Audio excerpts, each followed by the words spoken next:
جمعہ کا اجتماع ہے اور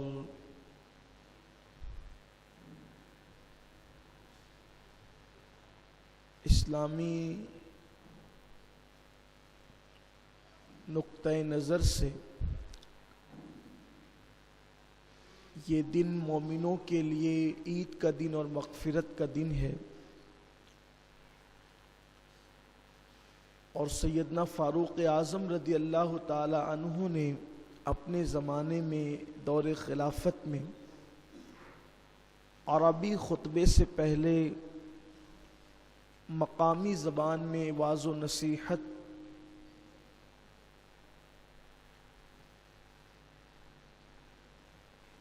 کی بنیاد رکھی کہ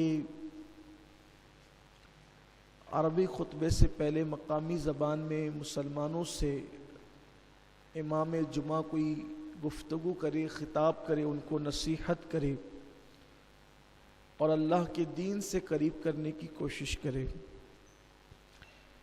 اس موقع پر مجھے اللہ کے رسول صلی اللہ علیہ وآلہ وسلم کی وہ حدیث کریمہ یاد آ رہی ہے جو آقا کریم صلی اللہ علیہ وآلہ وسلم نے اپنے عظیم صحابی حضرت سیدنا ابو ہریرہ رضی اللہ تعالی عنہ کو مخاطب کر کے ان کو نصیحت فرمائی تھی۔ حضور اکرم صلی اللہ علیہ وآلہ وسلم نے بہت ساری نصیحتیں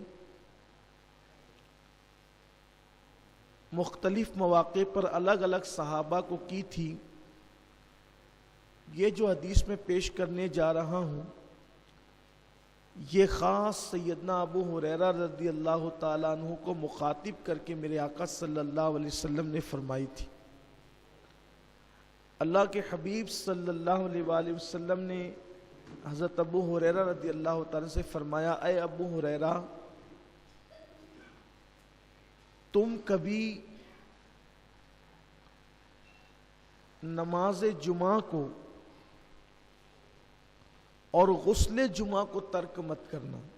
اپنی پوری زندگی میں چاہے جو ہو جائے کوشش کرنا کہ تم سے کبھی جمعہ کی نماز اور جمعہ کا غسل یہ ترک نہ ہو، بلکہ اللہ کے رسول صلی اللہ علیہ وآلہ وسلم نے یہاں تک فرمایا کہ بلا وجہ صرف سستی اور کاہلی کی وجہ سے اگر کوئی جمعہ کی نماز چھوڑ دیتا ہے، نماز جمعہ ترک کر دیتا ہے، تو گویا کہ وہ اپنے گلے سے اسلام کا پٹا اتار کر پھینک دیتا ہے۔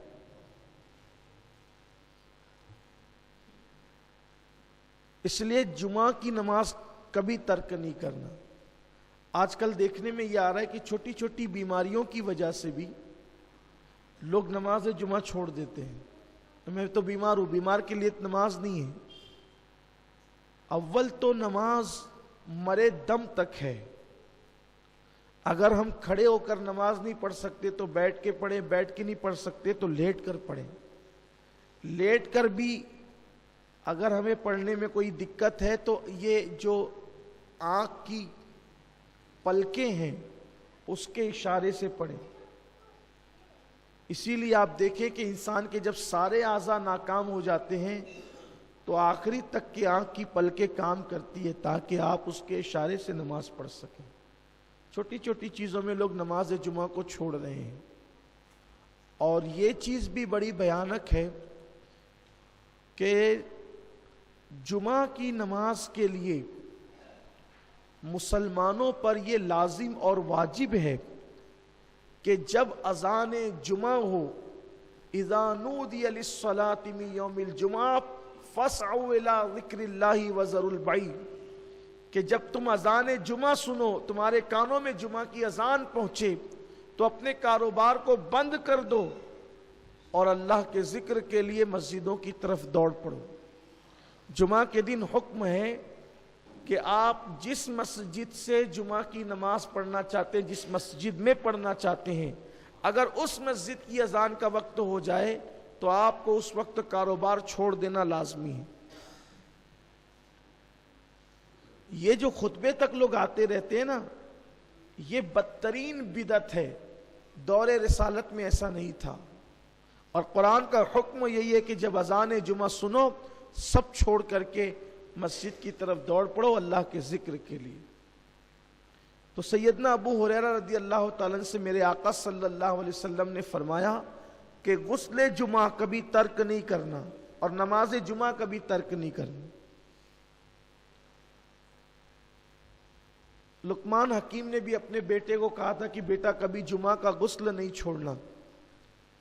یہاں تک روایتوں میں آیا کہ جو مسلسل غسل جمعہ کرتا ہے اللہ اسے 70 بیماریوں سے اور بلاؤں سے محفوظ فرماتا ہے۔ اور حدیث پاک میں یہ بھی آیا ہے کہ جمعہ کا جس نے احترام کیا، جس نے جمعہ کی تعظیم کی، اور شب جمعہ میں جس نے سنت مصطفیٰ کے مطابق وظیفہ زوجیت ادا کیا اور پھر اس نے غسل کیا اور خوشبو لگا کر وہ مسجد کی طرف چلا، تو ہر قطرے کے بدلے میں اللہ تعالیٰ اسے 1 سال کی عبادت کا ثواب عطا فرماتا ہے۔ اور جب وہ مسجد میں آیا اور لوگوں کی کاندھوں کو اس نے نہیں پھلانگا، حدیث پاک ہے کہ مسجد میں آیا لوگوں کے کاندھوں کو نہیں پھلانگا۔ لوگوں کے کاندھوں کو نہیں پھلانگے کا مطلب یہ ہے کہ لوگ بعد میں آتے ہیں اور آگے آ کے گھسنے کی کوشش کرتے ہیں، یہ بھی منع کیا گیا ہے۔ بلکہ اللہ کے رسول صلی اللہ علیہ وآلہ وسلم نے سیدنا ابو ہریرہ سے ایک دن فرمایا، اے ابو ہریرہ کیا تم نے جمعہ کی نماز نہیں پڑھی؟ حضرت ابو ہریرہ نے عرض کی یا رسول اللہ میرے ماں باپ آپ پہ قربان، میں نے تو جمعہ آپ کی اقتدا میں آپ کے پیچھے پڑھا ہے۔ پھر سرکار علیہ السلام نے فرمایا ابو ہریرہ کیا تم نے جمعہ کی نماز نہیں پڑھی؟ پھر اس کی حضور میں نے تو آپ کی اقتدا میں جمعہ پڑھی۔ پھر اللہ کے رسول صلی اللہ علیہ وآلہ وسلم نے فرمایا اے ابو ہریرہ کیا تم نے جمعہ کی نماز نہیں پڑھی؟ تو پھر ان کو احساس ہو گیا کہ یا رسول اللہ صلی اللہ علیہ وآلہ وسلم میں تو آپ کی اقتدا میں نے جمعہ پڑھی۔ تو سرکار نے فرمایا کہ تم بعد میں آئے تھے اور تم صفوں کو چیرتے ہوئے آگے آ رہے تھے، جو ایسا کرتا ہے گویا وہ جہنم کی آگ کو پھلانگتا ہے۔ صفوں کو چیر کر آنے والا گویا کہ جہنم کی آگ کو پھلانگتا ہے۔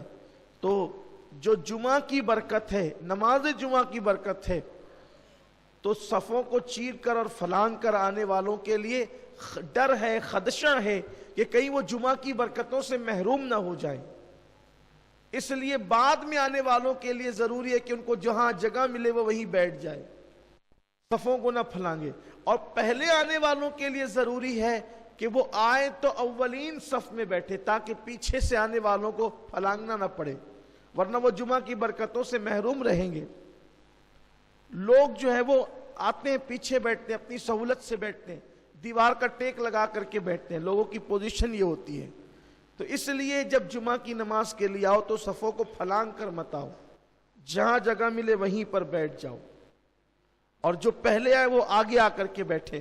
اللہ کے رسول صلی اللہ علیہ وآلہ وسلم نے فرمایا کہ اگر لوگوں کو پہلی اور اولین صفوں میں بیٹھنے کی فضیلت معلوم ہو جائے، لوگوں کو پہلی اولین صفوں میں بیٹھنے کی فضیلت معلوم ہو جائے تو لوگ مسجد میں قرآن اندازی کرنے لگے کہ پہلی صف میں کون بیٹھے گا، اور بلکہ یہاں تک فرمایا کہ لوگ مسجد میں تلوار نکالیں گے پہلی صف میں بیٹھنے کے لیے اگر ان کو صف اول میں بیٹھنے کی فضیلت پتہ چل جائے۔ لیکن یہاں تو حال ایسا ہی ہے کہ لوگ مسجدوں کے اندر اپنی طرز پر آتے ہیں، اپنی طرز پر بیٹھتے ہیں۔ اولین بیٹھو، بلکہ جب خدا کی رحمت اترتی ہے نماز کے اندر، نماز با جماعت میں، تو پہلے وہ امام پر اترتی ہے۔ سب سے پہلے اللہ کی رحمت حالت نماز میں جو اترتی وہ امام پر اترتی ہے، پھر جو صف امام کے قریب ہوتی ہے اس پر اترتی، پھر جو اس صف سے قریب ہوتی ہے اس پر اترتی، پھر جو اس کے قریب ہوتی ہے اس پر اترتی، یعنی الگ ترتیب۔ اسی لیے صف اول میں نماز پڑھنا یا اولین صفوں میں نماز پڑھنا یہ بہت برکت کی چیز ہے۔